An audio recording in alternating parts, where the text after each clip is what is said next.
నమస్కారం గంటారావానికి స్వాగతం. ముందుగా ప్రధానాంశాలు.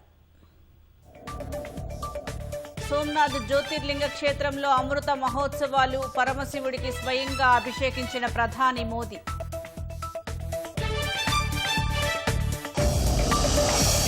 పొదుపు చర్యలు పాటించాలన్న మోదీ వ్యాఖ్యలపై కాంగ్రెస్ విమర్శలు, ప్రధాని స్వయంగా ఆచరించి ఆదర్శంగా నిలవాలని డిమాండ్. ఆల్ టైం కనిష్టానికి పడిపోయిన రూపాయి విలువ డాలర్తో పోలిస్తే 94.96 వద్ద నమోదు.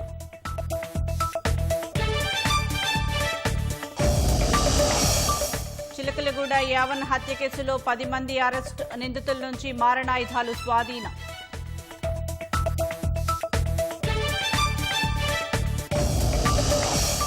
విశ్రాంత ఐపీఎస్ భార్య హత్య కేసులో కొనసాగుతున్న దర్యాప్తు, నిందితుల కోసం 10 బృందాలు గాలింపు.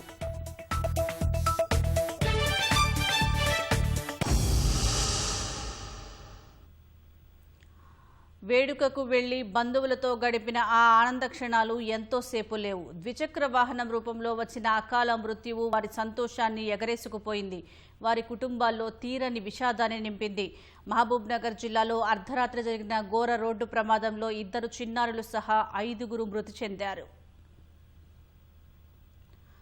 మహబూబ్ నగర్లోని న్యూ ప్రేమ్ నగర్కు చెందిన బాసిత్ కుటుంబం బైపాస్లోని ఓ ఫంక్షన్కు హాజరయ్యారు. వేడుక ముగించుకొని మర్లు గ్రామం వైపు వెళ్లేందుకు పాలకొండ చౌరస్తాలో కుడివైపు మళ్లుతుండగా వేగంగా దూసుకువచ్చిన స్పోర్ట్స్ బైక్ బలంగా ఢీకొట్టింది. కారులో 3 మహిళలు, 1 వ్యక్తి, 4 చిన్నారులు, మొత్తం 8 మంది ఉండగా 3 అక్కడికక్కడే మృతి చెందారు. మరో 3కి తీవ్ర గాయాలయ్యాయి. ఒకరికి స్వల్పంగా గాయాలవగా మరొక చిన్నారి పరిస్థితి విషమంగా ఉంది. క్షతగాత్రులు స్థానిక ఆసుపత్రిలో చికిత్స పొందుతున్నారు.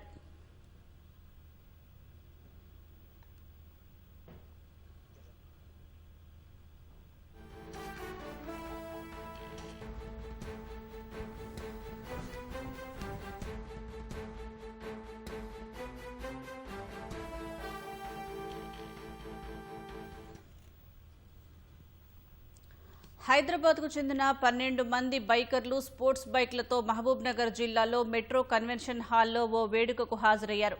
అనంతరం తిరుగు ప్రయాణంలో హైదరాబాద్కు వెళ్తూ ఉండగా పాలకొండ చౌరస్తాలో కారును ఢీకొట్టారు. దీంతో బైక్పై ఉన్న 2 వ్యక్తులు అక్కడికక్కడే మృతి చెందారు. మృతుల్లో 1 వ్యక్తి యాకూబ్ అఫ్జల్గా గుర్తించారు. మరొకరి వివరాలు తెలియాల్సి ఉంది.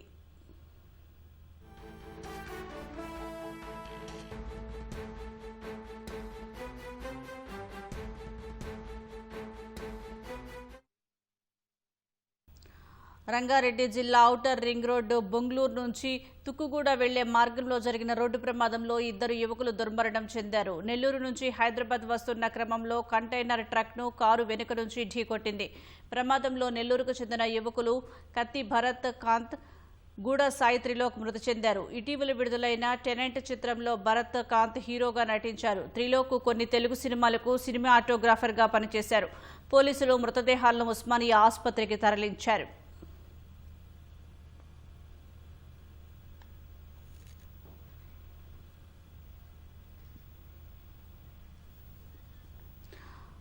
సిద్దిపేట జిల్లా హుస్నాబాద్ విద్యుత్ శాఖ డీఈ కార్యాలయంలో ఓ సంచలన ఘటన వెలుగులోకి వచ్చింది. మహిళా ఉద్యోగుల ఫోటోలను సేకరించి అసభ్యకరంగా మార్ఫింగ్ చేస్తున్న కంప్యూటర్ ఆపరేటర్ మహేష్ను పోలీసులు అదుపులోకి తీసుకున్నారు. 9 ఏళ్లుగా విధులు నిర్వహిస్తున్న మహేష్ వాట్సాప్లో అసభ్యకరమైన మహిళల ఫోటోలను ఓ మహిళా ఉద్యోగి గుర్తించి ఉన్నతాధికారులకు సమాచారం ఇవ్వడంతో డీఈ కృష్ణయ్య ఫిర్యాదు మేరకు పోలీసులు కేసు నమోదు చేశారు. విచారణలో దాదాపు 1300 వీడియోలు, 2500కు పైగా మార్ఫింగ్ ఫోటోలు, పలు సీడీలు లభించినట్లు సమాచారం. మరోవైపు నిందితుడు మహేష్ను ఉద్యోగం నుంచి సస్పెండ్ చేస్తూ విద్యుత్ శాఖ అధికారులు ఉత్తర్వులు జారీ చేశారు. ఒక 3 సంవత్సరాల నుంచి ఆన్లైన్లో ఈ అశ్లీల ఫోటోలు చూడడం అనేది అలవాటుగా మారింది.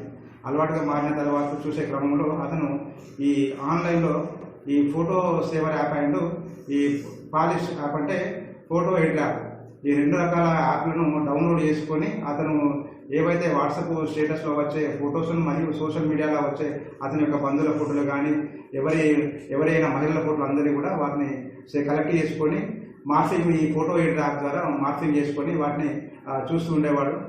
అతను కంప్యూటర్లో ఒక వెబ్ లింక్లో అతని యొక్క వాట్సాప్ ద్వారా లాగిన్ అయిన తర్వాత లాగౌట్ చేయడం మర్చిపోయిన తర్వాత వాళ్ళ యొక్క తోటి ఉద్యోగులు చూసి అతని యొక్క డివిజన్ మన ఈ కంప్లైంట్కు అటు ఇన్ఫర్మేషన్ ఇవ్వగా అతను వచ్చి మనకు ఈ పిటిషన్ ఇవ్వడం జరిగింది. అతని యొక్క 2 సెల్ ఫోన్లలో కూడా ఆ 2 ఫోటోలను కూడా సిఐ గారు స్వాధీనం చేసుకొని హుస్నాబాద్ మేజిస్ట్రేట్ గారు 14 రోజులు రిమాండ్ నిమిత్తం సిద్దిపేట డిస్ట్రిక్ట్ జైలుకు పంపేయనది. ఎవరైతే ఈ అబ్యూసింగ్ కానీ అబ్సీన్ ఫోటోలు కానీ ప్రచురితం చేసిన వాళ్ళపైన చట్టరీత్యా చర్యలు తీసుకుంటారు. నేపాల్ త్రిభువన్ అంతర్జాతీయ విమానాశ్రయంలో తుర్కియా ఎయిర్లైన్స్కు చెందిన విమానానికి ప్రమాదం తప్పింది. ఇస్తాంబుల్ నుంచి వచ్చిన ఎయిర్ బస్ 330 విమానం ల్యాండ్ అవుతూ ఉండగా కుడివైపు ఉన్న ల్యాండింగ్ గేర్ వద్ద మంటలు చెలరేగాయి. పెద్ద ఎత్తున పొగలు అలుముకున్నాయి. అప్రమత్తమైన పైలట్ జాగ్రత్తగా విమానాన్ని ల్యాండ్ చేశారు. ఎయిర్పోర్ట్లోని అగ్నిమాపక సిబ్బందికి సమాచారం ఇవ్వగా వేగంగా వచ్చి మంటల్ని అదుపు చేశారు. ఇదే క్రమంలో ఎమర్జెన్సీ ఎగ్జిట్ నుంచి ప్రయాణికులను బయటకు పంపారు. ఈ ఘటనా సమయంలో విమానంలో మొత్తం 277 మంది ప్రయాణికులు ఉన్నారు. వారంతా సురక్షితంగానే ఉన్నట్లు అధికారులు తెలిపారు. ఈ ఘటనపై విచారణకు ఆదేశించారు. నేపాల్లోని కొండ ప్రాంతాలు ఎప్పటికప్పుడు మారే వాతావరణం వల్ల విమానాల్లో తరచూ ఇలాంటి ప్రమాదాలు జరుగుతూ ఉంటాయి. భారత కరెన్సీ రూపాయి విలువ అంతర్జాతీయ మార్కెట్లో ఊహించని రీతిలో పడిపోయింది. ఇవాళ ట్రేడింగ్ ప్రారంభం కావటమే భారీ నష్టాలతో మొదలైంది. అమెరికా డాలర్తో పోలిస్తే రూపాయి ఏకంగా 145 పైసలు పడిపోయి 94 రూపాయల 96 పైసల వద్ద ఆల్ టైం కనిష్ట స్థాయిని తాకింది. గత కొన్ని రోజులుగా మధ్యప్రాచ్యంలో ముఖ్యంగా హర్మూజ్ జలసంధి వద్ద నెలకొన్న ఉద్రిక్తతలు రూపాయిని కోలుకోలేని దెబ్బతీశాయి.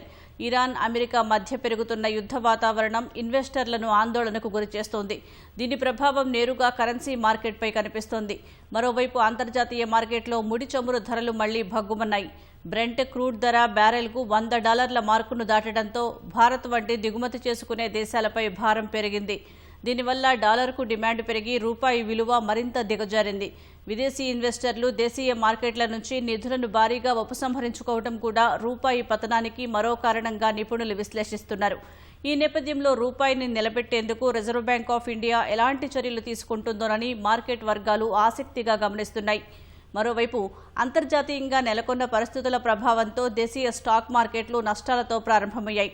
సెన్సెక్స్ 1000 పాయింట్లు నష్టపోగా నిఫ్టీ 200 పాయింట్లకు పైగా నష్టంతో ట్రేడ్ అవుతోంది. మధ్యప్రాచ్య సంక్షోభం దృష్ట్యా దేశంలో పొదుపు చర్యలు పాటించాలని ప్రధాని నరేంద్ర మోదీ చేసిన వ్యాఖ్యలపై రాజకీయ విమర్శలు తీవ్రమయ్యాయి.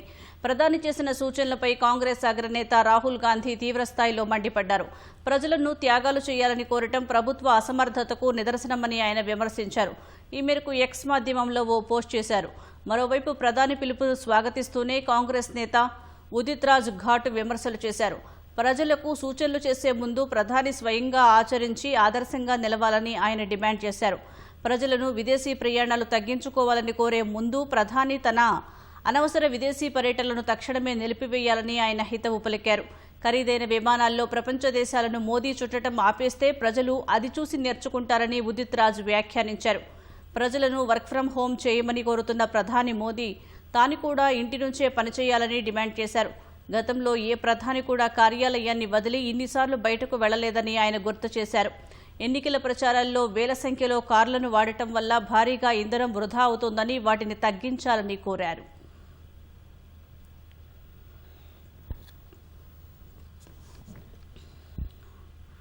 అమెరికా అధ్యక్షుడు డొనాల్డ్ ట్రంప్ చైనా పర్యటన ఖరారైంది. చైనా అధ్యక్షుడు షీ జిన్పింగ్ ఆహ్వానం మేరకు ఈ నెల 13 నుంచి 15 వరకు ట్రంప్ చైనాలో పర్యటించనున్నారు. చైనా విదేశాంగ మంత్రిత్వ శాఖ ఈ పర్యటన వివరాలను అధికారికంగా ప్రకటించింది. ఈ పర్యటనలో భాగంగా ఈ నెల 14న షీ జిన్పింగ్తో ట్రంప్ ద్వైపాక్షిక చర్చలు జరుపుతారు. అదే రోజు రాత్రి ట్రంప్నకు జిన్పింగ్ అధికారిక విందు ఇవ్వనున్నారు. అలాగే చైనా చారిత్రక కట్టడం టెంపుల్ ఆఫ్ హెవెన్ను కూడా ట్రంప్ సందర్శించనున్నారు. ఈ పర్యటన మార్చి నెలలోనే జరగాల్సి ఉన్నప్పటికీ మధ్యప్రాచ్యంలో నెలకొన్న యుద్ధ వాతావరణం, ఇరాన్ సంక్షోభం కారణంగా వాయిదా పడింది. ట్రంప్ పర్యటనలో ఇరు దేశాల మధ్య టారిఫ్ వివాదాలు, ఎగుమతి దిగుమతులపై చర్చించే అవకాశం ఉంది. తైవాన్ అంశం, సెమీకండక్టర్ల సరఫరాపై కీలక నిర్ణయాలు తీసుకునే అవకాశం ఉంది. 9 ఏళ్ల తర్వాత అమెరికా అధ్యక్షుడు చైనాను సందర్శిస్తుండటంతో ఈ పర్యటన ప్రాధాన్యం సంతరించుకుంది. ప్రధాని మోదీ హైదరాబాద్ పర్యటన బీజేపీ శ్రేణుల్లో జోష్ నింపింది. తదుపరి లక్ష్యం తెలంగాణే అంటూ శ్రేణుల్లో ప్రధాని ఉత్సాహం నింపారు. అభివృద్ధి మంత్రం, రాజకీయ ఎజెండాతో రాష్ట్ర పర్యటనకు వచ్చిన మోదీ బిజీగా గడిపారు. వివిధ పథకాలు, శంకుస్థాపనలు, ప్రారంభోత్సవాలతో తెలంగాణ అభివృద్ధికి బీజేపీ కట్టుబడి ఉందంటూ స్పష్టం చేశారు. మూడోసారి ప్రధాని అయ్యాక తొలిసారి రాష్ట్రానికి వచ్చిన మోదీకి కాషాయ శ్రేణులు బ్రహ్మరథం పట్టాయి. బెంగాల్ గెలిచిన ఊపులో ప్రధాని రాష్ట్ర పర్యటనకు రావటం కేడర్లో నూతనోత్తేజాన్ని నింపింది. పరేడ్ గ్రౌండ్ లో ప్రధాని బహిరంగ సభకు రాష్ట్ర కమలం నాయకులు భారీగా జనాన్ని సమీకరించారు. బెంగాల్ ఎన్నికల్లో భారీ విజయంతో ఇక అధిష్టానం దృష్టి తెలంగాణపైనే అని రాష్ట్ర బీజేపీ నాయకులు ధీమాగా ఉన్నారు. తెలంగాణలో తదుపరి ప్రభుత్వం బీజేపీదేనంటూ బహిరంగ సభలో ప్రధాని ధీమాగా పేర్కొనడం వారిలో విశ్వాసాన్ని మరింత పెంచింది. తెలంగాణలో అబ్ కీ బార్ బీజేపీ సర్కార్ అంటూ నినాదాలు చేయించడం ద్వారా కార్యకర్తల్లో విశ్వాసం నింపే ప్రయత్నం చేశారు మోదీ. ప్రధాని ప్రసంగంలో విపక్షాలను లక్ష్యంగా చేసుకుని పదునైన విమర్శలు గుప్పించారు. రేవంత్ రెడ్డి, కేసీఆర్ పేర్లు తీసుకోకుండానే కాంగ్రెస్, బీఆర్ఎస్ పార్టీలపై విరుచుకుపడ్డారు. ముస్లిం, మావోవాది కాంగ్రెస్ అంటూ ఘాటు వ్యాఖ్యలు చేశారు. ఓట్లు వేయించుకున్న తర్వాత ప్రజల గురించి మర్చిపోతుందని చురకలు అంటించారు. కుటుంబ పార్టీ అంటూ బీఆర్ఎస్ గురించి పరోక్షంగా విమర్శించారు. నిధుల పరంగా తెలంగాణకు బీజేపీ సర్కారు ప్రాధాన్యం ఇస్తోందని చాటేలా ప్రధాని పర్యటన సాగింది. 9,400 కోట్ల అభివృద్ధి పనులకు శ్రీకారం చుట్టడం పార్టీ శ్రేణుల స్వరాన్ని పెంచేలా చేశాయి. రాష్ట్రానికి ఏం తక్కువ చేయలేదని, ఎక్కువే ఇచ్చిందంటూ ప్రతిపక్షాలపై ఎదురుదాడికి ఈ నిధులే సమాధానంగా నిలవనున్నాయని నాయకులు ధీమాగా ఉన్నారు. తెలంగాణ అభివృద్ధికి కేంద్రం అధిక ప్రాధాన్యం ఇస్తోందని ప్రధాని పర్యటన ద్వారా తేటతెల్లమైందని రాష్ట్ర నాయకులు చెబుతున్నారు. గత 11 సంవత్సరాలుగా 12 లక్షల కోట్ల రూపాయలు తెలంగాణ రాష్ట్రంలో నరేంద్ర మోడీ గారి ప్రభుత్వం ఇచ్చింది. రాష్ట్రాలు ఆర్థికంగా శక్తివంతంగా ఉండాలని డెవల్యూషన్ ఆఫ్ ఫండ్స్ ఏవైతే ఉంటాయో 32% నుంచి ఏకకాలంలో 10% పెంచి ఈ దేశ చరిత్రలో మొదటిసారి ఇంత పెద్ద ఎత్తున డెవల్యూషన్ ఆఫ్ ఫండ్స్ ఇచ్చినటువంటి చరిత్ర నరేంద్ర మోడీ గారి ప్రభుత్వాన్ని. ఈ రోజు మోడీ గారు 42 రైల్వే స్టేషన్లు తెలంగాణలో ఏకకాలంలో అభివృద్ధి చేస్తా ఉన్నారు. బుల్లెట్ ట్రైన్ దేశవ్యాప్తంగా 7 ట్రైన్లు వస్తే నా తెలంగాణకు 3 బుల్లెట్ ట్రైన్లు, high speed elevated railway corridor ఏర్పాటు చేసి ఈరోజు 3 బుల్లెట్ ట్రైన్లు ఇచ్చారు. ఇది దేశ చరిత్రలో 1,55,000 కోట్ల రూపాయలతో నా తెలంగాణ గడ్డ మీద బుల్లెట్ ట్రైన్లు వస్తా ఉన్నాయి. ఇవన్నీ కూడా రాహుల్ గాంధీ ఇచ్చాడా, కేసీఆర్ తెచ్చాడా? ఈరోజు అడగాలి. ప్రధాని బహిరంగ సభకు 1,00,000 మందికి పైగా తరలివచ్చారు. సభ ఆసాంతం మోదీ ఫోటోలు, జై శ్రీరామ్ జెండాలు పట్టుకొని పెద్దపెట్టున నినాదాలు చేశారు. ప్రధాని ప్రసంగం ఆసాంతం కార్యకర్తల కేరింతలతో ఉల్లాసంగా సాగింది. జంట నగరాల పరిధిలోని ప్రధాన కూడలలో పెట్టిన ఫ్లెక్సీలు, హోర్డింగులతో భాగ్యనగరం కాషాయమయంగా మారింది. పరేడ్ గ్రౌండ్ సభ విజయవంతమవడం పట్ల బీజేపీ రాష్ట్ర అధ్యక్షుడు రామచంద్రరావుకు మోదీ అభినందనలు తెలిపారు. పీఎంఓ నుంచి అధికారులు రామచంద్రరావుకు ఫోన్ చేసి సభ జరిగిన తీరు పట్ల అభినందనలు తెలిపారు. మెదక్ జిల్లా హవేలీ గన్పూర్ కొనుగోలు కేంద్రానికి లారీలను పంపించాలని డిమాండ్ చేస్తూ మెదక్ బోధన్ రహదారిపై రైతులు ధర్నా చేశారు. ట్రాక్టర్, ధాన్యం బస్తాను అడ్డుగా వేసి నిరసన తెలిపారు. విషయం తెలుసుకున్న హవేలీ గన్పూర్ ఎంఆర్ఓ సింధు రేణుక ఘటనా స్థలానికి చేరుకున్నారు. తూకం వేసిన ధాన్యం బస్తాలు వారాల తరబడి కొనుగోలు కేంద్రాల్లో ఉంటున్నాయని, లోడ్ చేసుకునేందుకు లారీలు రావడం లేదని రైతులు ఆవేదన వ్యక్తం చేశారు. లారీలు పంపిస్తామని ఎంఆర్ఓ రైతులకు నచ్చజెప్పడంతో ధర్నా విరమించారు. ధర్నా కారణంగా అరగంట పాటు రహదారిపై ట్రాఫిక్ స్తంభించింది.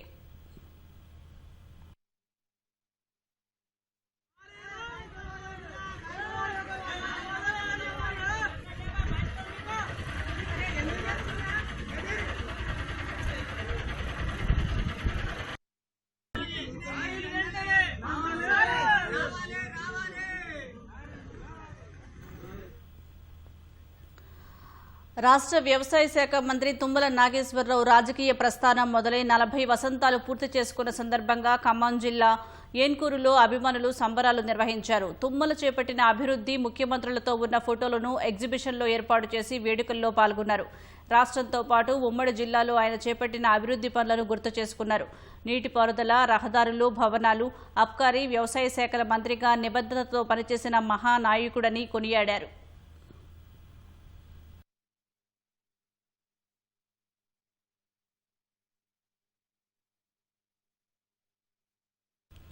సంగారెడ్డి జిల్లా కల్హేర్ మండలం బీబీపేట్లో చిరుత కలకలం రేపుతోంది. ఓ రైతు పొలంలో కట్టేసిన దూడపై దాడి చేసింది.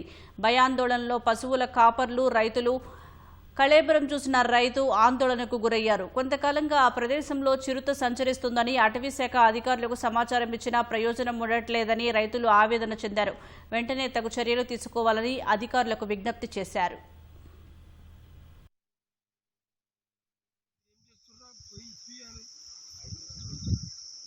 పైదాకా పోవాలి, కలెక్టర్ అడగాలి.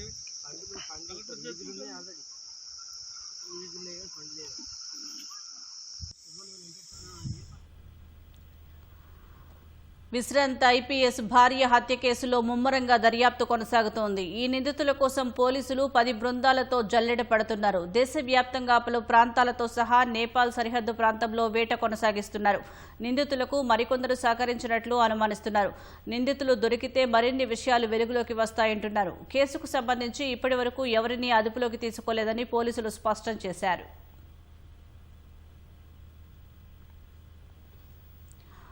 ప్రజాపాలన ప్రగతి ప్రణాళికలో భాగంగా రాష్ట్ర ప్రభుత్వం నేటి నుంచి విద్యా వారోత్సవాలు నిర్వహించనుంది. సాయంత్రం 6 గంటలకు ఎల్బీ స్టేడియంలో సీఎం రేవంత్ రెడ్డి విద్యా వారోత్సవాలను ప్రారంభించనున్నారు. ప్రభుత్వ పాఠశాలల బలోపేతం, విద్యా ప్రమాణాల మెరుగుదల ప్రధాన లక్ష్యంగా ఈ కార్యక్రమాలను చేపట్టారు. ఈ నెల 17వ తేదీ వరకు కొనసాగనున్న వారోత్సవాల్లో విద్యార్థులు, తల్లిదండ్రులు, ఉపాధ్యాయులు, స్థానిక నాయకులను భాగస్వాములు చేయనున్నారు. విద్యారంగ అభివృద్ధికి ప్రభుత్వం చేపడుతున్న చర్యలను ప్రజల్లోకి తీసుకువెళ్లడంపై ప్రత్యేక దృష్టి సారించనున్నారు. పాఠశాలల్లో మౌలిక సదుపాయాల కల్పన, అభివృద్ధి కార్యక్రమాలు కూడా ఈ వారోత్సవాల్లో ప్రధాన అంశాలుగా ఉండనున్నాయి. కోర్ అర్బన్ రీజియన్ పరిధిలోని పలు పాఠశాలల్లో మౌలిక వసతుల అభివృద్ధి కార్యక్రమాలకు సీఎం శ్రీకారం చుట్టనున్నారు. కేంద్రం ప్రతిష్టాత్మకంగా చేపట్టిన జనగణన ప్రక్రియపై అవగాహన కల్పించేందుకు ఆదిలాబాద్, మెదక్ జిల్లాల కలెక్టర్లు అవగాహన ర్యాలీ నిర్వహించారు. యువత, ఉద్యోగులతో కలిసి ఆదిలాబాద్ జిల్లా కలెక్టర్ రాజర్షి షా తొలుత ప్రచార రథాన్ని జెండా ఊపి ప్రారంభించి ర్యాలీలో పాల్గొన్నారు. ఇంటికి వచ్చే ఎన్యూమరేటర్లకు ప్రజలు సహకరించాలని, ఉంచుతామని భరోసానిచ్చారు. మెదక్ జిల్లాలో నేటి నుంచి జనగణన ప్రారంభమైందని, ప్రజలు నిజాయితీగా పూర్తి సమాచారం అందించాలని కలెక్టర్ ప్రతిమా సింగ్ తెలిపారు. అనేది మనకి ఒకటే కరెక్ట్ ఇన్ఫర్మేషన్ కలెక్ట్ చేయడానికి, మనకి ఎంతమంది ఉన్నారు, ఎక్కడ ఉంటున్నారు, ఎన్ని కుటుంబాలు ఉన్నాయి, ఎంతమంది పిల్లలు ఉన్నారు, అది మనం మొత్తం ఇన్ఫర్మేషన్ సేకరిస్తున్నాం.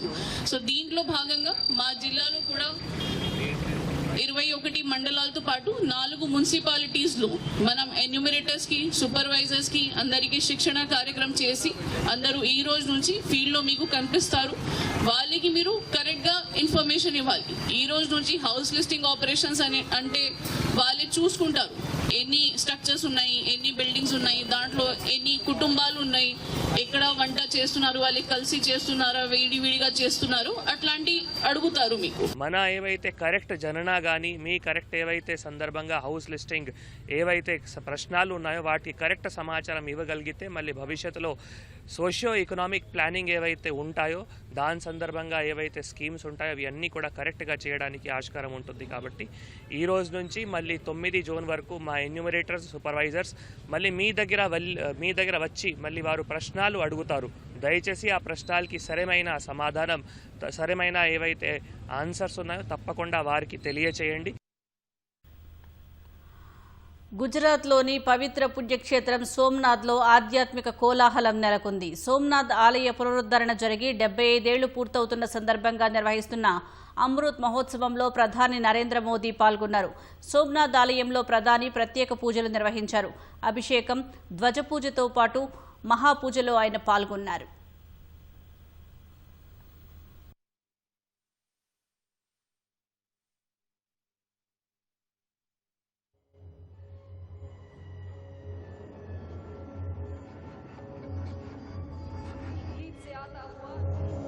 ओम सद्योजातं प्रपद्यामि सद्योजाताय वै नमो नमः।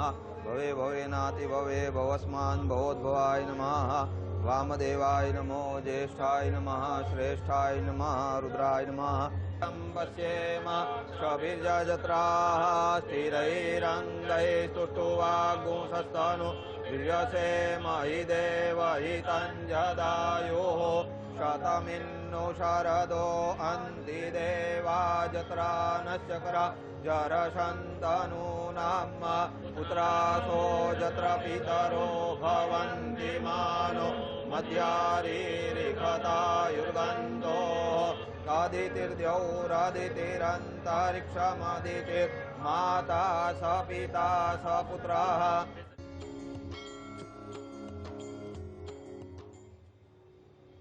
का अक्षर Y जो कि समर्पित है देश के सभी नौजवानों को, और इसी के साथ आपकी बाईं ओर से ये है युवा फॉर्मेशन।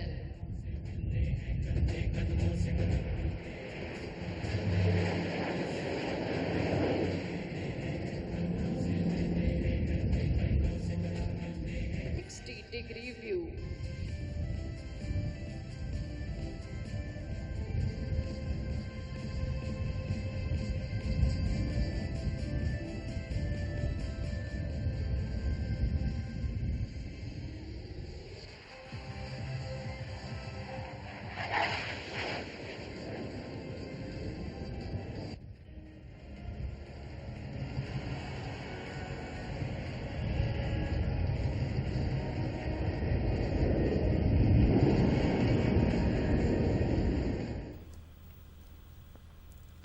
అంతకుముందు ప్రధాని మోదీ నిర్వహించిన భారీ రోడ్ షోకు ప్రజలు బ్రహ్మరథం పట్టారు. సోమనాథ్ వీధులు మోదీ నామస్మరణతో మారుమోగాయి. హెలిప్యాడ్ నుంచి వీర్ హమీర్జ్ సర్కిల్ వరకు సుమారు 1.5 కిలోమీటర్ల మేర సాగిన ప్రధాని రోడ్ షోకు జనం భారీగా తరలివచ్చారు. దారి పొడవునా జాతీయ జెండాలు ఊపుతూ నినాదాలు చేస్తూ ప్రధానికి ఘన స్వాగతం పలికారు. ఈ రోడ్ షోలో భారతీయ సంస్కృతి ప్రతిబింబించేలా దేశంలోని వివిధ ప్రాంతాల నుంచి వచ్చిన కళాకారులు ప్రదర్శనలు ఇచ్చారు. పశ్చిమ బెంగాల్కు చెందిన జానపద కళాకారులు తమ సంప్రదాయ నృత్యాలతో రోడ్ షోలో ప్రత్యేక ఆకర్షణగా నిలిచారు.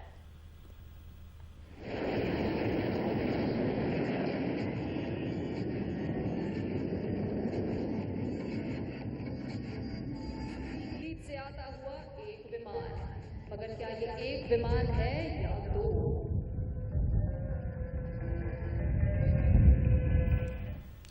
ఆధ్యాత్మిక కార్యక్రమాల అనంతరం ప్రధాని సద్భావన మైదానంలో ఏర్పాటు చేసిన భారీ బహిరంగ సభలో ప్రసంగిస్తారు. ఇదే వేదికపై నుంచి 75 ఏళ్ల పునర్నిర్మాణానికి గుర్తుగా ప్రత్యేక పోస్టల్ స్టాంపుతో పాటు ₹75 స్మారక నాణ్యాన్ని ప్రధాని విడుదల చేయనున్నారు.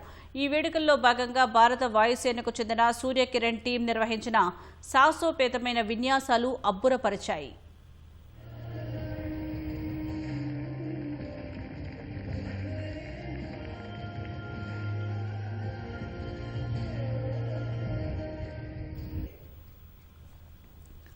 (1951) భారత తొలి రాష్ట్రపతి డాక్టర్ రాజేంద్ర ప్రసాద్ ఈ పునర్నిర్మిత ఆలయాన్ని ప్రారంభించారు. ఆ చారిత్రక ఘట్టానికి 75 ఏళ్లు పూర్తయిన సందర్భంగా ఈ అమృత్ మహోత్సవాన్ని నిర్వహిస్తున్నారు.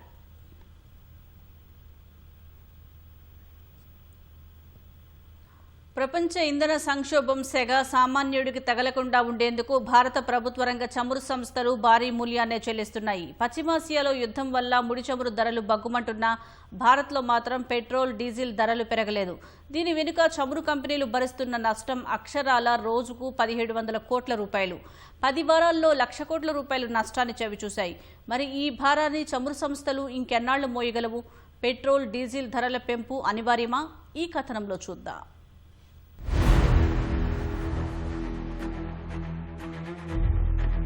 పశ్చిమాసియాలో ఉద్రిక్తతల కారణంగా ప్రపంచవ్యాప్తంగా చమురు సరఫరా వ్యవస్థలు అతలాకుతలమవుతున్నాయి. ఫలితంగా పెట్రోల్, డీజిల్ ఇంధనం ధరలు ఆకాశాన్ని తాకుతున్నాయి. జపాన్, బ్రిటన్ వంటి అభివృద్ధి చెందిన దేశాల్లో సైతం గత 10 వారాల్లో పెట్రోల్, డీజిల్ ధరలు 30% మేర పెరిగాయి. కానీ భారత్లో మాత్రం ప్రభుత్వ రంగ చమురు సంస్థలు సామాన్యులకు ఆ భారం పడకుండా అడ్డుగోడలా నిలబడ్డాయి. ముడి చమురు ధరలు 50% పెరిగినప్పటికీ Indian Oil, Bharat Petroleum, Hindustan Petroleum సంస్థలు రికార్డు స్థాయిలో నష్టాలను భరిస్తూ ఇంధనాన్ని సరఫరా చేస్తున్నాయి. గత 2 ఏళ్లుగా దేశంలో పెట్రోల్ డీజిల్ ధరల్లో ఎలాంటి మార్పు లేదు. ప్రస్తుతం లీటర్ పెట్రోల్ ధర 94.77 రూపాయలు, డీజిల్ 87.67 రూపాయలుగా కొనసాగుతోంది. మార్చిలో వంట గ్యాస్ సిలిండర్ పై 60 రూపాయలు పెంచినా అది అసలు ఉత్పత్తి ఖర్చు కంటే చాలా తక్కువే. కొనుగోలు ధరకు విక్రయించే ధరకు మధ్య ఉన్న వ్యత్యాసం కారణంగా చమురు సంస్థలు ప్రతిరోజు 1600 నుంచి 1700 కోట్ల రూపాయల మేర నష్టపోతున్నాయి. గత 10 వారాల్లోనే ఈ నష్టం ఏకంగా 1,00,000 కోట్ల రూపాయలు దాటినట్లు తెలుస్తోంది. చమురు కంపెనీలను ఆదుకునేందుకు కేంద్ర ప్రభుత్వం తన వంతుగా ఎక్సైజ్ డ్యూటీని తగ్గించింది. పెట్రోల్ పై ఎక్సైజ్ డ్యూటీని లీటర్కు 13 రూపాయల నుంచి 3 రూపాయలకు, డీజిల్ పై 10 రూపాయల నుంచి పూర్తిగా 0కు తగ్గించింది. దీనివల్ల కేంద్ర ఖజానాపై నెలకు 14,000 కోట్ల రూపాయల భారం పడుతోంది. అయితే భవిష్యత్తులో రిఫైనరీల విస్తరణ, గ్రీన్ ఎనర్జీ ప్రాజెక్టులు చేపట్టాలంటే చమురు కంపెనీలు ఆర్థికంగా బలంగా ఉండటం ఎంతో కీలకం. ఇప్పుడు ఆ సంస్థలు రోజువారీ కార్యకలాపాల కోసమే అప్పులు చేయాల్సిన పరిస్థితి ఏర్పడింది.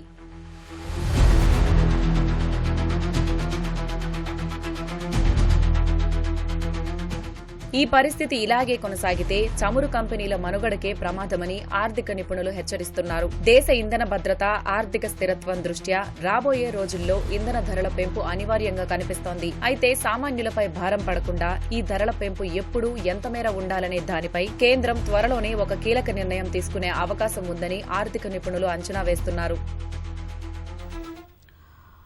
ఇరాన్ యుద్ధం మంటలు పశ్చిమాసియాకే పరిమితం కాలేదు. ఆ సెగలు ఇప్పుడు బంగ్లాదేశ్ ఆర్థిక వ్యవస్థను ఉక్కిరిబిక్కిరి చేస్తున్నాయి.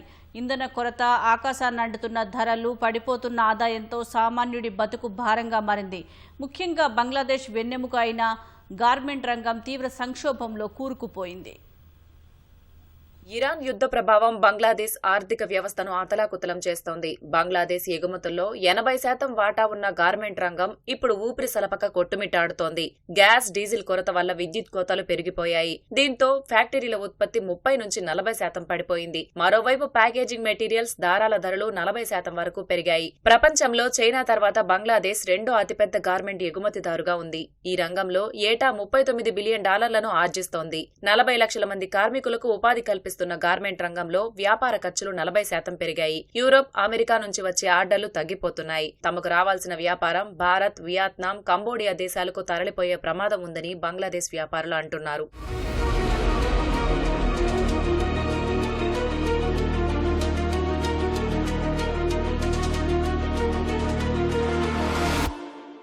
బంగ్లాదేశ్లో ఇంధన కొరత వల్ల గంటల తరబడి పెట్రోల్ బంకుల వద్ద క్యూలో నిలబడాల్సి వస్తోంది. రైడ్ షేరింగ్ వృత్తిని ఎంచుకున్న వారు ఇప్పుడు తీవ్ర ఇబ్బందులు ఎదుర్కొంటున్నారు. ఒకరోజు సంపాదిస్తే మరో రోజు ఖాళీగా ఉండాల్సిన పరిస్థితి నెలకొందని వారు వాపోతున్నారు.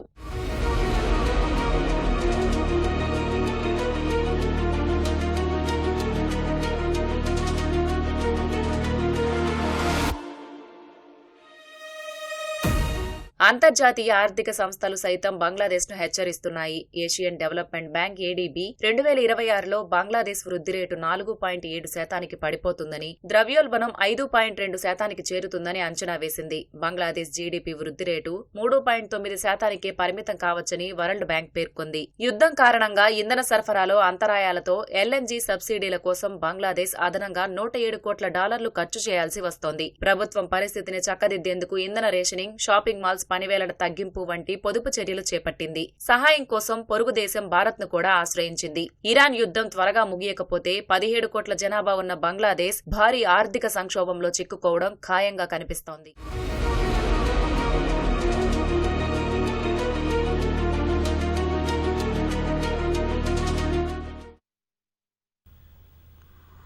పాశ్చాత్య దేశాల్లో ఆగని యుద్ధం ఆయా ప్రదేశాల్లోనే కాక ప్రపంచంలో నివసిస్తున్న సామాన్యుడి జీవితాన్ని సైతం ప్రభావితం చేస్తోంది.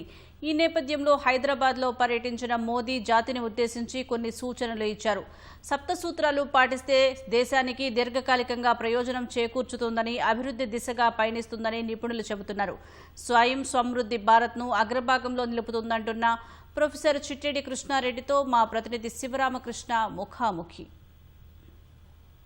ప్రధాని నరేంద్ర మోదీ నిన్న హైదరాబాద్లో మాట్లాడుతూ కొన్ని కీలక వ్యాఖ్యలు చేశారు. పెట్రోల్, డీజిల్ వాడకం తగ్గించాలని, అట్లాగే వర్క్ ఫ్రం హోమ్ కల్చర్ పెంచాల్సిన అవసరం ఉందని సూచించారు. అయితే దీని వెనకాల ఉన్నటువంటి ఆర్థిక వ్యూహం ఏంటో మనతో మాట్లాడేందుకు HCU associate professor Chittedi Krishna Reddy గారు ఉన్నారు. సార్తో మాట్లాడదాం. సార్ నమస్కారం. సార్ నమస్తే అండి. ప్రపంచంలో ఇటువంటి తీవ్ర ఆర్థిక పరిస్థితులు ఉన్న సమయంలో మన దేశ ఆర్థిక వ్యవస్థ మీద ఏ మేరకు ప్రభావం పడుతుందని అనుకోవచ్చు? నరేంద్ర మోడీ గారు చెప్పింది కరెక్ట్గా అండి. ఎందుకంటే ప్రపంచ దేశాల మధ్య ప్రత్యక్షంగా జరుగుతున్న యుద్ధమే కాదు, ఇవాళ పరోక్షంగా అనేక దేశాలు కూడా ఈ యుద్ధ వాతావరణం వల్ల ఇబ్బందులు పడుతున్న పరిస్థితి ఉంది. మిడిల్ ఈస్ట్ నుంచి భారతదేశమే కాకుండా అనేక దేశాలు క్రూడ్ ఆయిల్ కావచ్చు లేదా మనకు మిగతా వస్తు సేవలను కూడా దిగుమతి చేసుకున్నటువంటి పరిస్థితి. వర్తక వాణిజ్యాలలో లోటుపాట్లు జరగడం ద్వారా వస్తు సేవల కొరత ఏర్పడుతుంది, ఉత్పత్తి తగ్గిపోతుంది.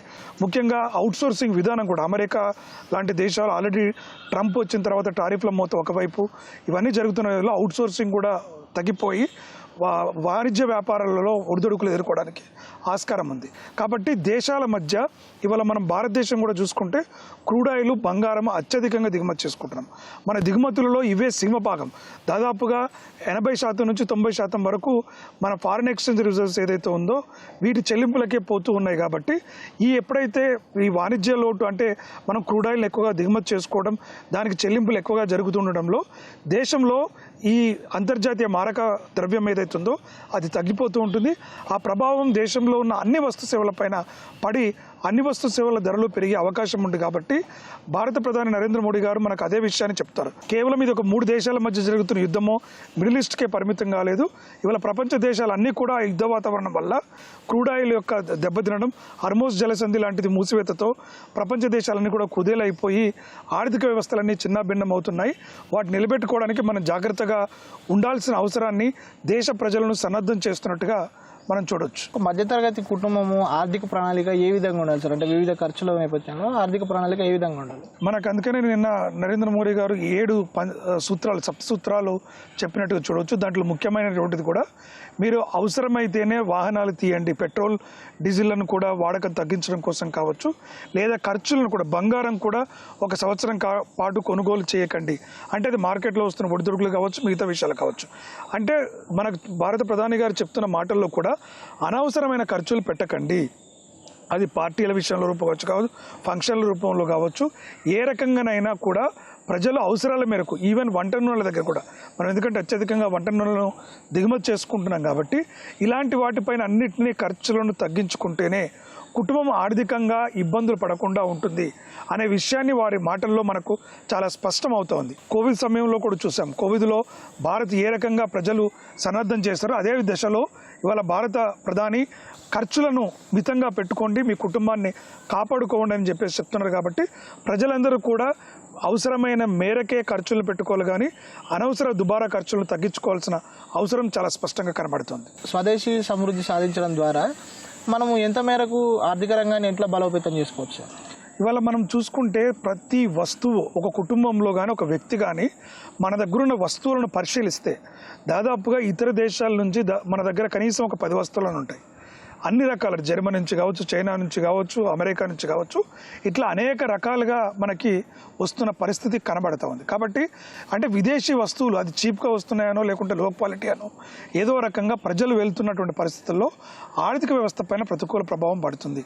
కాబట్టి ఇది 2 రకాల ఛాలెంజ్. ఒకటి, దేశంలో విలువైన నాణ్యమైన వస్తువులను ఉత్పత్తి చేస్తేనే ప్రజలు కూడా ఈ లోకల్ ఫర్ వోకల్ అనే నినాదానికి ముందుకు ఆసక్తి చూపిస్తారు. ఎప్పుడైతే ఆ వోకల్ ఫర్ లోకల్ ఉండాలి అన్నప్పుడు నాణ్యత లేదనుకో అవి రావు.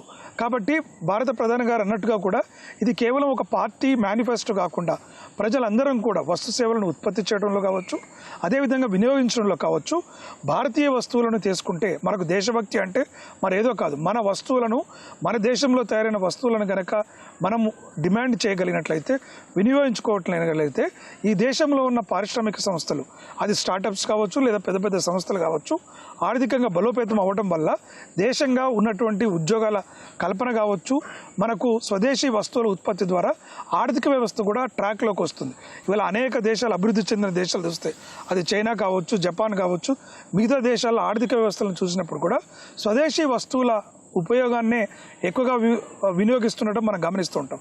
కాబట్టి భారతదేశంలో కూడా ఏదో అంటే ఇతర దేశాల నుంచి వచ్చిన ఇంపోర్టెడ్ వస్తువులపై ఉన్నటువంటి క్రేజ్తోని మనం అటు వెళ్లకుండా మన దేశంలో తయారవుతున్న వస్తువులని నాణ్యతగా చేసుకున్నట్లయితే ఈ భారతదేశం ఆర్థికంగా మరింత బలోపేతమై ఈ దేశంలోని ఉపాధి అవకాశాలు మెరుగవడానికి ఆస్కారం ఉంటుంది. దానికి సింబలే ఇవాళ ట్రంప్ అంటున్న కూడా అమెరికా ఫస్ట్ అనే నినాదంతో ఏ విధంగానైతే వెళ్తున్నారో భారతదేశం కూడా మనం సెల్ఫ్ రిలయంట్గా అవ్వాలి అంటే ఖచ్చితంగా మన వస్తువులని మనము తీసుకోవాల్సిన అవసరం అయితే కనబడతాం.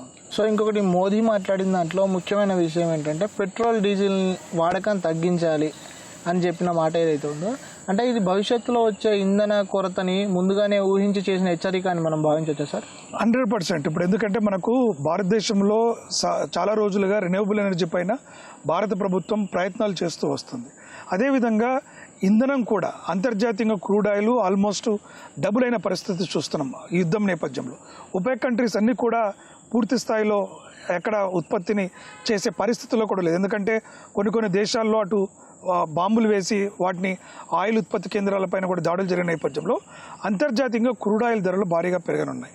కాబట్టి భారత ప్రధాని మోడీ గారు ఒకటి రాబోయే రోజుల్లో వీటి ధరలు పెరగవచ్చు, అదేవిధంగా అంతర్జాతీయ మారకం మనం యొక్క విలువను కూడా పెంచుకోవాలంటే మనం రూపాయి విలువ రోజు రోజుకు పడిపోతున్నటువంటి నేపథ్యంలో దాన్ని కూడా బలోపేతం చేసుకోవాలంటే ఇది ఒక ఇన్స్ట్రుమెంట్గా ఇవాళ అనేక రకాలు ఈవీ వెహికల్స్ ఎలక్ట్రికల్ వెహికల్స్కి ఇటు రైల్వే వ్యవస్థలో కూడా చెప్పారు. నిన్న మోడీ గారు మాట్లాడుతున్నారు రైల్వేలు అన్నీ కూడా రేపు రాబోయే రోజుల్లో ఎలక్ట్రికల్గానే వెళ్ళిపోతున్నాయి. ఇంకా ఏ రకంగా కోల్తో కానీ లేకుంటే డీజిల్తో కానీ నడిచేటువంటి ప్రక్రియ ఉండదనేటువంటి విషయాన్ని కూడా వారు స్పష్టం చేయడం జరిగింది. కాబట్టి అనేక వస్తువులను కార్లు కావచ్చు, 2 వీలర్స్ కావచ్చు, ఇవన్నీ కూడా రెన్యూవబుల్ ఎనర్జీ పైన మనం వెళ్ళినట్లయితే భారతదేశం స్వయం సమృద్ధిగా ఉండడానికి ఆస్కారం ఉంటుంది అనేటువంటిది ప్రధానమైతే, రెండోది ప్రపంచంలో ఏర్పడుతున్నటువంటి క్రూడ్ ఆయిల్ కొరత కారణంగా పెరిగిపోతున్నటువంటి మనము ధరలను కూడా అదుపులో చేయాలంటే ఈ ప్రత్యామ్నాయము చాలా కీలకమైనటువంటిదిగా మనము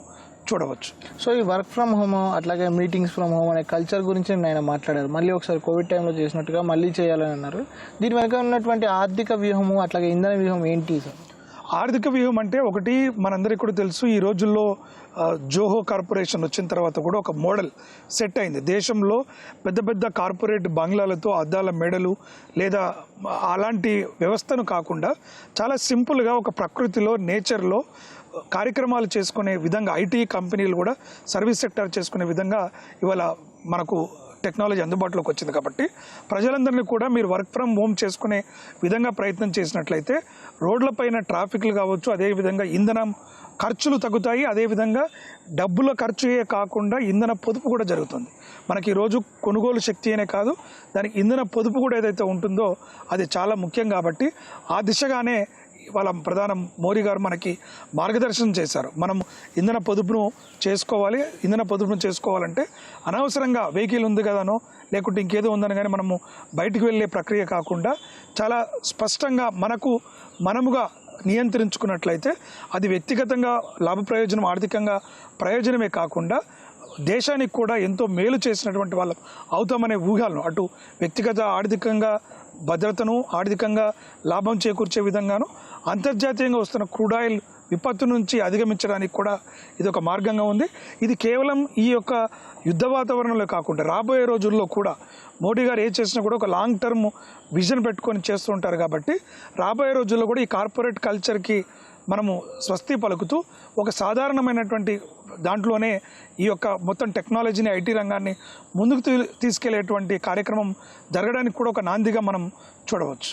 ఎప్పుడైతే అంటే బంగారాన్ని ఆభరణంగా మధ్యతరగతి వాళ్ళు భావిస్తుంటే ఉన్నత ఆదాయ వర్గాలు ఎట్లా వాటి పెట్టుబడిలాగా చూస్తుంటారు. కాబట్టి సో బంగారం కొనడం ఆపేస్తే అంటే పెట్టుబడి పెట్టాలనుకున్న వాళ్ళకి ప్రత్యామ్నాయ మార్గాలు ఉన్నాయి. అట్లాగే బంగారం కొనడం ఆపడం అనేది అది ఎంతవరకు సాధ్యమయ్యే అంశంగా భావిస్తున్నారు? ఇవాళ బంగారం విషయం చూసుకున్నట్లయితే చాలా మంది మీరు అన్నట్టుగా పేద ప్రజల దగ్గర నుంచి బాగా సంపన్న వర్గాల వరకు పేద ప్రజలకు కూడా అది ఒక రిస్క్ ఇన్సూరెన్స్ లాగా పనిచేస్తుంటుంది. ఎప్పుడు అవసరం పడినా వారి దగ్గర డబ్బులు ఉన్నప్పుడు బంగారాన్ని కొనుగోలు చేసి అవసరమైనప్పుడు అదే బంగారాన్ని తాకట్టు పెట్టి రుణాలు పొంది వారి అవసరాలను తీర్చుకునే శక్తి కూడా బంగారానికి ఉంటుంది. కాబట్టి అదేవిధంగా మీరు అన్నట్టుగా కల్చరల్గా సోషల్ నామ్స్ తీసుకున్నప్పుడు కూడా పండుగలు కావచ్చు ఏదైనా సెంటిమెంట్ విషయంలో కూడా బంగారం అనేటువంటిది ప్రధానంగా ఉంటుంది. అలాంటి బంగారం కూడా ఇవాళ అంతర్జాతీయంగా ఒడిదొడుకులకు ఎదుర్కొంటున్న పరిస్థితి మనకు కనబడతా ఉంది. బంగారం ధరలు కూడా ఆకాశాన్ని అంటిపోయిన పరిస్థితి. ఎప్పుడైతే ప్రజలు తమ ఉన్నటువంటి పొదుపును మొత్తం బంగారం పైన పెట్టుబడులు రూపంలో పెట్టినట్లయితే వారి వినియోగానికి ఖర్చు కూడా తగ్గిపోతూ ఉంటుంది. అది సమిష్టి డిమాండ్ పైన ప్రతికూల ప్రభావం పడడానికి ఆస్కారం ఉంది. కాబట్టి పరోక్షంగా మోదీ గారు ఏం చెప్తున్నారంటే, ఇలాంటి ఒడిదుడుకుల మధ్యలో అత్యధిక ధరకు మీరు బంగారాన్ని కొని కూడా నష్టపోవద్దు, కాబట్టి కొంత వేచి చూసి ఉండాలనేటువంటి ఒక అంశం అయితే, రెండో అంశం కూడా బంగారాన్ని మీరు పోస్ట్పోన్ చేసుకున్నట్లయితే మనం విలువైనటువంటి అంతర్జాతీయ ద్రవ్యాన్ని ఏదైతే ఉందో, ఎందుకంటే మన భారతదేశంలో కన్నా విదేశాల నుంచి ఎక్కువ దిగుమతి చేసుకుంటాం కాబట్టి ఇప్పుడున్నటువంటి పరిస్థితుల్లో మారక ద్రవ్యం చాలా ఇంపార్టెంట్. మనకి ఇందాక నేను చెప్పినట్టుగా క్రూడ్ ఆయిల్, బంగారం ఈ రెండే అత్యంత కీలకమైనవి. కాబట్టి ఎప్పుడైతే వినియోగదారులు వీటి వినియోగాన్ని తగ్గిస్తారో ఆటోమేటిక్గా మన రూపాయి మారకం విలువ పెరిగిపోతుంది. ఎందుకంటే ఆర్బీఐ కొన్ని ప్రయత్నాలు చేయాలని ప్రయత్నం చేస్తున్నప్పటికీ కూడా అవి ఆశించిన స్థాయిలో ఫలితాలు ఇవ్వలేదు. కాబట్టి ఇలాంటివి ఖచ్చితంగా ఫలితాలనిచ్చి దేశ ఆర్థిక వ్యవస్థను బలోపేతం చేయడానికి ప్రయోజనకారిగా ఉంటుంది. దీనితో పాటుగా మనము ప్రజలు కూడా ఆలోచించాలి. ఎందుకంటే బంగారం మీద నిత్యావసర వస్తువు కాదు, అది మన ఆకలి తీర్చేదో లేకపోతే ఇంకోటి కాదు. కాబట్టి ఖచ్చితంగా మనము కొంత వేచి తూచే ధోరణి చేసుకోవాల్సిన అవసరం ఉంది. భారతీయ ప్రజలు విఘ్నులు కాబట్టి ఖచ్చితంగా మోదీ గారి సూచన మేరకు ఒకవేళ అత్యవసరం అయితే తప్ప బంగారాన్ని కొనుగోలు చేయకపోవటం వల్ల మీ పెట్టుబడులకు మీ డబ్బులకి ఆదా అవడమే కాకుండా దేశానికి కూడా మీరు తోడ్పాటు చేసిన వాళ్ళు అవుతారనేటువంటి విషయాన్ని మనకు మోదీ గారి మాటల్లో అర్థమవుతుంది. సో మొత్తంగా చెప్పాలంటే ఈ నిన్న మోదీ మాట్లాడిన విషయాలు, సూచించిన విషయాలు మొత్తంగా చెప్పాలంటే ఏం చెప్తారు సార్ క్లుప్తంగా? సప్త సూత్రాలు, ఈ 7 సూత్రాలు మన మోదీ గారు చెప్పిన విషయాల్లో చాలా స్పష్టంగా ఒకటి దేశ భవిష్యత్తు, ఒకటి వ్యక్తిగత కుటుంబ భవిష్యత్తుని దృష్టిలో పెట్టుకొని చెప్పారు. మనం వ్యక్తిగత ఆర్థిక భరోసా విషయం చూసుకున్నట్లయితే అనవసరపు ఖర్చులు వద్దు, ప్రకృతిని విధ్వంసం చేసే చర్యలకు ఉద్వాసన పలకాలి. అది ట్రాఫిక్ అంటే వెహికల్స్ వాడటం వల్ల CO2 ఎమిషన్స్ కావచ్చు, గ్లోబల్ వార్మింగ్ కావచ్చు, లేదా ఇంధనం వాడకం జరుగుతుంది. కాబట్టి ఇవి బంగారం పైన కావచ్చు, ఇట్లాంటి వాటిపైన వంట నూనెల వాడకంలో విషయంలో కావచ్చు, ఇవన్నింటినీ పొదుపుగా జాగ్రత్తగా మాట్లాడితే ఖర్చు పెట్టుకున్నట్లయితే ఈ కష్టకాలంలో కుటుంబ ఆర్థిక పరిస్థితి బాగుంటుంది. ఎప్పుడైతే కుటుంబ ఆర్థిక పరిస్థితి బాగుంటుందో దేశ ఆర్థిక భవిష్యత్తు బాగుంటుంది. కాబట్టి ప్రజలను సమాయత్తం చేసే విధంగా, కుటుంబాలను ఆ విధంగా కార్యోన్ముఖులను చేసే విధంగా భారతదేశ ప్రధాని ప్రజలను ఉద్దేశిస్తూ మనం తెలంగాణ కేంద్రంగా మాట్లాడినట్టుగా మనం చూడొచ్చు. Thank you sir, thank you so much. So ఇవి మొత్తంగా చిట్టడి కృష్ణారెడ్డి గారు చెప్తున్నటువంటి విషయాలు. మోదీ సూచించినటువంటి సప్తసూత్రాలని ఖచ్చితంగా జీవితానికి అన్వయించుకోవాలని, అట్లాగే బంగారం కొనుగోలు విషయంలో కొంత వేచి చూసి తర్వాత కొనుగోలు చేయాలని చెప్తున్నారు. అట్లాగే దీంతోపాటు స్వదేశీ సమృద్ధి సాధించాలంటే మనం లోకల్ ఫర్ వోకల్లో నాణ్యమైన వస్తువుల్ని ఉత్పత్తి చేయడమే శ్రీరామ రక్ష అని చెప్తున్నటువంటి పరిస్థితి. కెమెరామెన్ బాలాజీతో Sivaramakrishna Prasad, ETV news, Hyderabad. Over to studio. భాషలు వేరు, దేశాలు వేరు, కానీ ప్రేమ వారిని ఒక్కటి చేసింది. పెద్దలను ఒప్పించి చివరకు 3 ముళ్ల బంధంతో ఒక్కటైన యువజంట వివాహ వేడుక ఆదిలాబాద్లో ఘనంగా జరిగింది. కృష్ణానగర్ కాలనీకి చెందిన సాయి చరణ్ 10 ఏళ్ల క్రితం ఉన్నత చదువుల కోసం లండన్కు వెళ్లాడు. అక్కడే వ్యాపార రంగంలో స్థిరపడిన సాయి చరణ్కు లండన్కు చెందిన మియామేతో పరిచయం ఏర్పడడంతో ప్రేమగా మారి 5 ఏళ్లుగా కొనసాగింది. తమ ప్రేమ విషయాన్ని కుటుంబ సభ్యులకు తెలియజేసిన ఆ జంట వారి అంగీకారంతో వివాహ బంధంలోకి అడుగుపెట్టారు. ఇరు కుటుంబాలు అంగీకరించడంతో ఆదిలాబాద్లో హిందూ సాంప్రదాయబద్ధంగా వివాహం జరిగింది. దేశాలు, సంస్కృతులు దాటి ప్రేమతో ఒకటైన ఈ జంట వివాహం ప్రస్తుతం సామాజిక మాధ్యమాల్లో వైరల్గా మారింది.